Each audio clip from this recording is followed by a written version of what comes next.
a pretty, I'd say, medium level band of rain. And if you pan to the left a little bit when you get a chance, Dave, look at the difference in the water that this wind picking up and the rain coming has made. The storm surge now is easily overwhelming all of the docks in this area.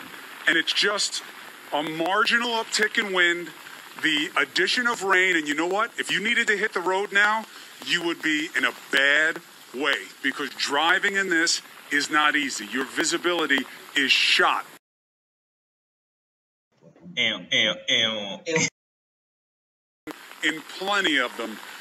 This is mild, but it changes the dynamic, and that's why we just heard the governor in such, serious tones telling people you need to move when the window opens. And if you're in an area right now like downtown Miami, when this rain stops and this band moves, if you need to get out, if the government has told you to, take the chance, because once this happens, movement is hard, Anderson. It's hard. Yeah. Yeah, it's very deceptive when you're here. You look right now, Fort Myers, there's a gust of wind, but there's no storm. It's very deceptive. I've just put on sunscreen because the sun is out, though behind clouds. And the difference between when one of those bands comes, it changes on a dime. When we were driving here, one of those bands swept over the highway that we were driving on. The rain was just torrential. We had to slow down to a crawl on the highway, and that was just a quick band. This thing is going to be going for many, many hours. Some 24 hours from now, we will be in the thick of this, as will all the residents here, frankly, all throughout Florida. Some people may feel toward the east that it's not going to be as bad, and for some people it won't be. But this storm is so big, it is going to impact everybody in one way or another. We have a lot more ahead. We're going to take a quick break. We're going to talk to our Drew Griffin, who's at the Germain Arena. Just to give you a sense, last time we checked in with him about an hour ago, or about 10 o'clock, it was supposed to be opening. There were probably hundreds, if not more than 1,000 people waiting to get in. We'll see what the scene is there now. But they're clustered together a little bit farther to the west, and that's why we believe that threat cone will be shifted farther to the west. And as you can see, that is not a good situation for us in the Tampa Bay area. If we had our choice, we would like this to stay farther inland. The farther out, closer to the coast it gets, the chance that it actually gets out to sea, and the chance it could re-strengthen again, it's spending longer time over those warm waters. Yeah, we heard Senator Bill Nelson talk about that being the worst case scenario, and we've been saying that sort of back here in the weather office all morning long, is as long as it doesn't get back out into the Gulf and then hitting us with more of a strength off the Gulf of Mexico. So here is, according to the latest forecast, the timing of this. A lot of people, as we've said, today you can get where you're going, you can make your evacuations, you can put your storm shutters up, all of that. So we're starting this tomorrow morning at 7 a.m. This is your potential of seeing hurricane force winds up to starting at 74 miles per hour and going higher. So in 6 o'clock tomorrow evening, places like Northport, our southern communities closer to Fort Myers, have a pretty likely chance at seeing 74 miles per hour. But the whole scene moves north. And with that, the increasing chance that you will see hurricane force winds for areas like Manatee, Sarasota, Hardy, Highlands, DeSoto County, and then generally just south of I-4, southern Hillsborough. Then that threat of hurricane force winds increases north of I-4 into Pinellas, northern Hillsborough, Pasco, Hernando, Citrus County as well here. So that's a look at the hurricane force wind. Again, 74 miles per hour plus. We would not be surprised to see some gusts upwards of 90, 95 miles per hour. And then as the storm pulls away, the threat of hurricane force gusts will go away. But it is going to take longer for tropical storm force winds to depart. We're likely going to be dealing with at least tropical storm force gusts the entire day on Monday. Yeah, the rain will end, but the winds will continue. Now, having said all of that, just about the entire Tampa Bay area under a hurricane warning, all that means is a timing aspect. So we could feel hurricane force winds, 74 plus miles per hour or higher, within 36 hours. So it's just saying the timing. We've seen this comparison before, just to give you some perspective. Hurricane Irma has a wind field, meaning the strongest winds are 370 miles across. Now, compare that to Andrew, which actually was a tiny storm by comparison, and even by comparison to other storms, 180 miles across. So everybody in the Tampa Bay area, everybody basically in the Florida Peninsula will have some effects from Irma just simply based on its geographical size. That's what's been impressing us with this hurricane from the last week, the records that this hurricane has been setting across the Atlantic Basin. The strongest hurricane ever recorded in the Atlantic outside of the Caribbean and the Gulf. And again, just the size and its ability to maintain the strength. Again, now it's weakening a bit as it's interacting with Cuba. But again, we're looking at that size comparison is incredible. And so big, we're seeing it on radar now. Yeah, that's the thing with max defender rate. We've been telling you all week this will be such a critical tool because of the range of an S-band million-watt radar. We have already begun to see some of the outer rain bands using max defender rate right now. So you might be seeing some rain right now in Sebring. That is not necessarily the outer rain bands. What we are seeing, there it is, down just south of Alligator Alley. There's been some tornadoes in this. That's always a possibility. And again, Max Defender 8 has been analyzing that for us. These are the outer rain bands of Hurricane Irma, and they will continue to march north. And as they do, Max Defender 8 will track them. Yeah, that's right. We did have a tornado warning earlier, but now we're actually tapping into our radar network. And this is a look at the radar view actually from Miami Doppler radar. And you can now see the eye from Miami right on the coast of Cuba there. So, again, still very clear. And this is actually the way we can see that it's still interacting with land. And it appears here with radar that you're right, Lee, it is actually going a little bit north of due west, virtually paralleling the coast here.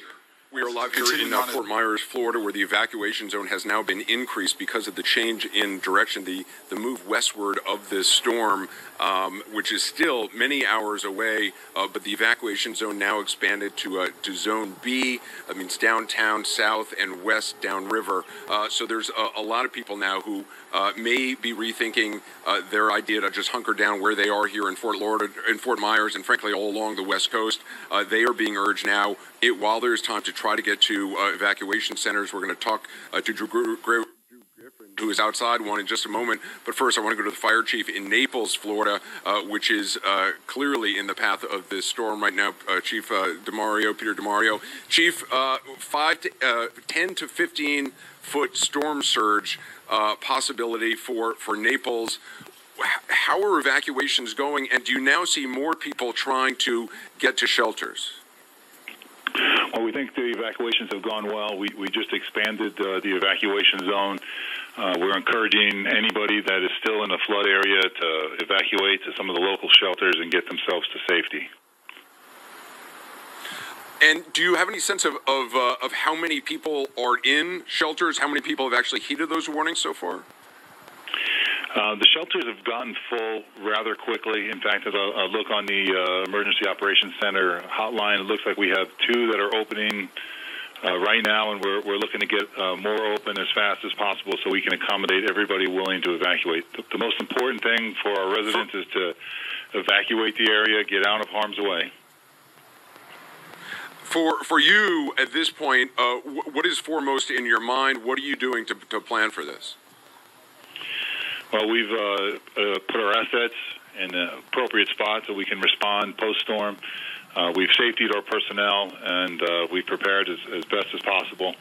We're hoping that we are not affected severely, but I think that's kind of out of the question now. We're definitely preparing for some hurricane force winds, and of course the storm surge is our largest concern right now.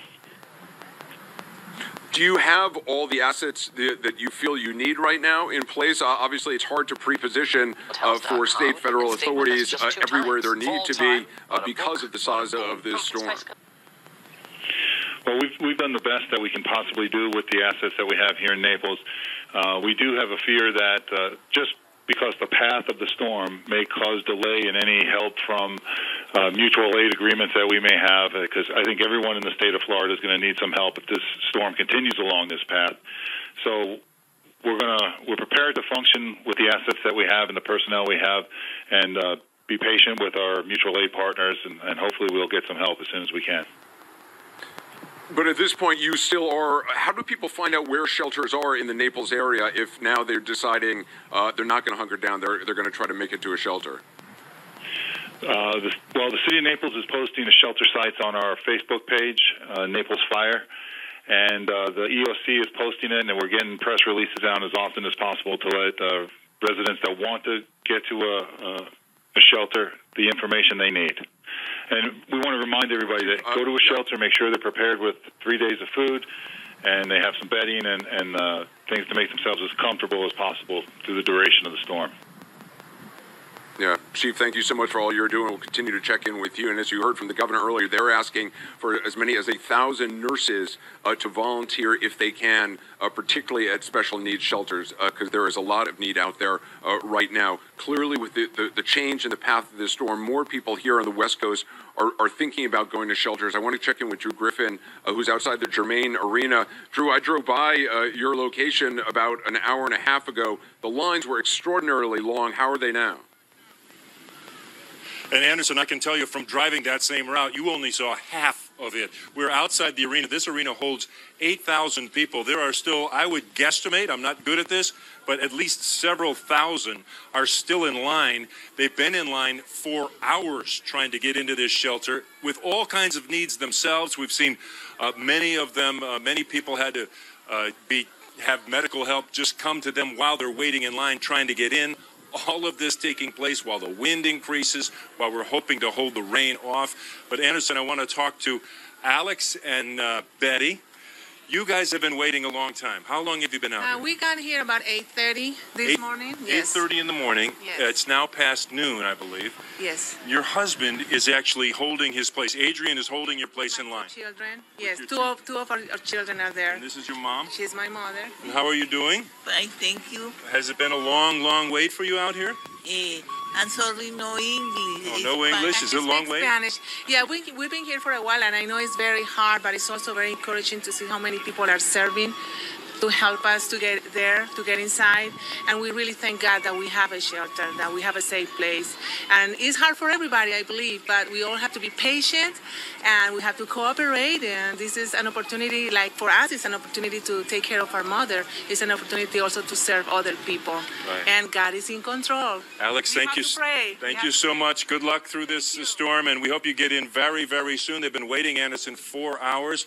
That sounds crazy, right? But I got to tell you, most of the people we talk to have attitudes like that.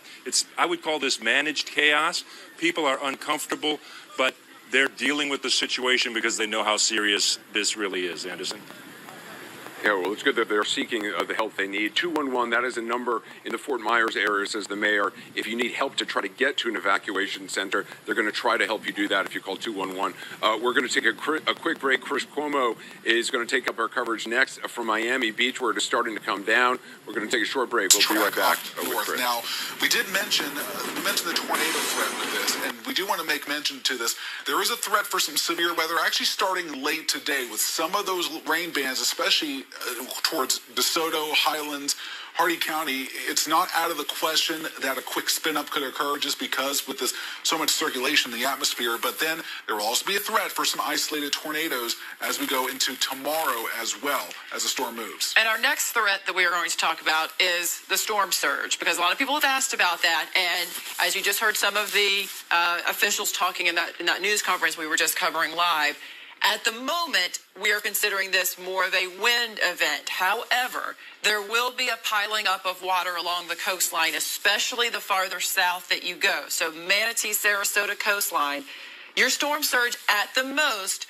would be 6 to 9 feet. Now that's very high. That means that the water that you normally have around your home, if you live near the coast, will be 6 to 9 feet higher than it normally would be. If you go up into the Tampa Bay area, Pinellas County, 3 to 6 feet higher than it normally would be. So think about if that means water is getting into your home. Right, and we also want to make sure and just point out the totals that you're seeing. This is dependent on the current forecast track. Yes. If this were to shift farther west and stay a little bit further offshore, we could see a rise in these numbers. So that's why we're very concerned about the exact track. As Lee said, 15, 20 miles to the west makes some big differences for our area. And we'll get that new track again, getting closer here within 20 minutes. So we talked about that storm surge in the Manatee, Sarasota area, widespread 3 to 6 feet. Now, there could be a few isolated spots that actually get up to 9 feet. But again, it's more a widespread 3 to 6. Now, once you go into Pinellas and Tampa Bay, this isn't looking at the storm surge potential. This is a new element that the National Hurricane Center is putting out. And when you see the teal color, that's 3 to 6 feet. That lighter blue area that you see kind of dotting some of the landscape, especially in Old Tampa Bay and Hillsborough Bay, in the bay itself, that's, 6 to 9 feet. That's a little bit more. Yeah, and of course, that's just water sort of piling into the inlets. That's what you would typically see. And then as you go to the north, that's where we expect over Citrus, Hernando, and Pasco County, a general 3 to 6 feet. There will be some areas, but that 6 feet, I think, is on a really high end. Most areas will be around 3 to 4. And it's going to be later in this time period, closer to Monday morning when this is going to happen. So we'll talk about the high tides with this because it's going to be so important. Once the storm passes, there'll be a wind flow that comes off the Gulf of Mexico, and that may lead to higher than average tides. Not a surge necessarily, but a tide that comes in much, much higher. And it's really the Monday high tide. Monday morning. Again, there are no low tides here. These are all high tides, but look at the Monday time frame. We're going to have a high tide early in the morning, pre-dawn hours, and then one in the afternoon. This is going to be common across many parts of the area. So for Venice and Sarasota, there your times, 3:30 in the morning to around 5:20 in the afternoon. Then you get closer to the bay. This is Anna Maria. We're expecting, again, a very early morning high tide, 2:39 to 4:30, and then 4:30 in the afternoon. And then you can see the times there for Bradenton. Again, with that strong onshore flow, these tides will likely be higher than average. So, with the onshore flow, coastal flooding, and as Lee mentioned, that water, it can't retreat with that strong onshore flow. And we're focusing in on Monday morning as a possible high tide threat, really across the Tampa Bay area, including Crystal River, Hernando, Newport Richey, before the sun rises on Monday. And I know a lot of people have asked, what about my city? So what we did is we broke down different regions. So we can't say everybody's city, but we can talk about your county, and you know what county you're in. So we're going to go through these, and all of these graphics are going to look similar. So listen for your county, and we'll tell you what you can expect. And we're going to begin with Highlands and Hardee County, our interior locations. Right now, based off the current forecast, we would expect 65 to 90 mile per hour winds. We would expect 8 to 12 inches of rain. So areas that typically flood likely will flood with that much rain.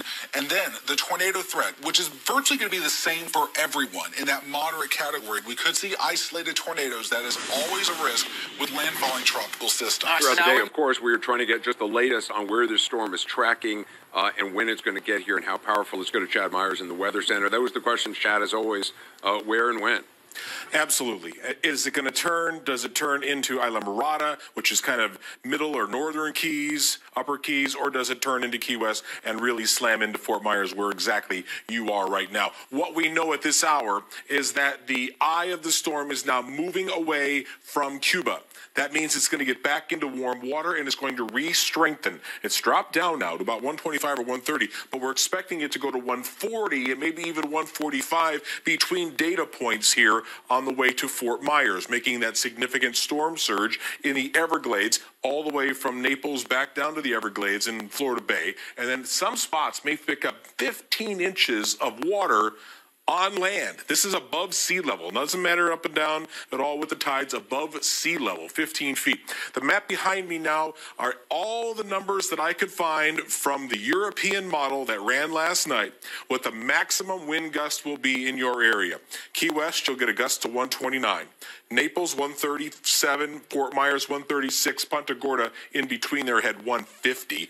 Tampa, you'll get 120. Even Orlando will pick up a gust of somewhere around 123. Now on the other side, where the storm has moved away to the west, Miami, you'll get 86. Key Largo, 86. And West Palm, somewhere in the upper 70s. Here's the timing, though, that you asked for.